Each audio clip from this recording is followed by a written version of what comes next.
মৃত ব্যক্তির জন্য একক বা দলবদ্ধভাবে দোয়া করার পদ্ধতি কেমন হবে, আবার কবরের কাছে গেলে কেমন করে করতে হবে? কবরের কাছে দোয়া করলে মাইয়ের তাড়াতাড়ি পাবে, আর এখানে বসে দোয়া করলে একটু লেট হবে নিশ্চয়, ঠিক না? হ্যাঁ, কবর জিয়ারত অর্থ দোয়া নয়। জিয়ারত মানে দেখা করা, সালাম দেওয়া, সালামের সময় মুখতাসর দোয়া করা। যেমন আমি আমার আব্বার কবরের পাশে গেলাম, আসসালামু আলাইকুম রহমতুল্লাহ বারাকাতু, আল্লাহ আপনাকে ক্ষমা করুন, আব্বা আপনি ভালো থাকেন, আল্লাহ আপনাকে জাযায়ে খায়ের দিক। ব্যাস, এগুলো কথা বলা। আমার যে দোয়া আল্লাহর কাছে করব, এটা যদি আমি মসজিদে বসে করি তাহলে আব্বা কম পাবে, তাই না? এই দূরত্বের কারণে কিছু সওয়াব কেটে যাবে নাকি? এটা আমাদের ভুল ধারণা, এটা আমাদের এক ধরনের মূর্ত পূজা আর কি, মূর্ততার ভক্তি। জিয়ারতের জন্য রাসূলুল্লাহ সাল্লাল্লাহু আলাইহি ওয়াসাল্লাম আজীবন 99% ঘটনায় সবসময় মুখতাসর সালাম দিয়েছেন, একটা বাক্য বলেছেন, হাতও তোলেননি, কিছুই করেননি। সালাম, এরপরে আল্লাহ তোমাদের মাফ করুক, আমরা একসাথে ইনশাআল্লাহ সাক্ষাৎ হবে, আল্লাহ আমাদের আপনাদের মাফ করুক, আপনারা চলে গেছেন আমরা আসছি, এই ধরনের কিছু বাক্য। এক ঘটনায় রাসূলুল্লাহ সাল্লাল্লাহু আলাইহি ওয়াসাল্লাম গভীর রাত্রে জিবরাইল এসে খবর দেন আপনি বাকি গোরস্থানে যে মাইয়েতদের জন্য দোয়া করেন, তিনি যে সেখানে দোয়া করেন, একটা ঘটনা পাওয়া যায়। তো এই জন্য আপনারা জিয়ারতের সময় সালাম দেবেন, জিয়ারতের উদ্দেশ্য নিজের মৃত্যুর কথা স্মরণ করা, কিছু সময় দাঁড়িয়ে থাকবেন যে আমরাও কবরের চলে যাব, মাইয়াতকে সালাম দিয়ে দু একটা বাক্য দিয়ে দোয়া করবেন, এরপরে বাকি সব সময় মাইয়াতের জন্য দোয়া করবেন।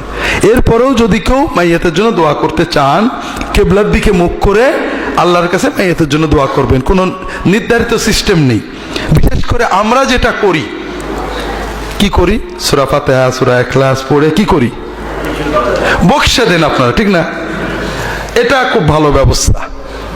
সেটা হলো, এটা আমাদের জন্য সুবিধা।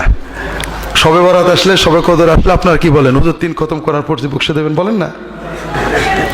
এগুলো ভালো। আপনি যখন কোরআন পড়ছিলেন, আপনি তো আব্বার নিয়েতেই পড়েছেন নাকি? আম্মার নিয়েতেই তো পড়েছেন। আল্লাহ তো মনের কথা জানতেন না? জানতেন না? আলিফ লাম মিম যালিকাল কিতাব, এই যে পড়ছেন আপনার আম্মাকে সওয়াব দেওয়ার নিয়তে, এটা জানতেন না? জানতেন। আপনি মনে করেন খতমের নিয়ত করেছেন, 10 পারা পড়ে আর পারেননি, আল্লাহ তো আর ওই 10 পারা দেবে না, আপনার মার দেবে। তবে আমি যতক্ষণ বলে না দিই, আল্লাহ ততক্ষণ দেবে না।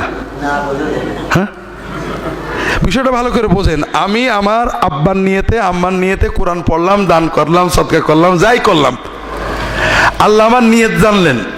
হুজুর এসে বকশে না দেওয়া পর্যন্ত আল্লাহ ওটা আমার আব্বাকে দেবে না নাকি? কোথা থেকে এই চিন্তাগুলো আমরা আনছি, আল্লাহ মাফ করেন। আমি যখন সূরা ফাতিহা পড়লাম, ইখলাস পড়লাম, যদি নিয়ত থাকে মাইয়াতদের জন্য, তো অটো চলে যাচ্ছে।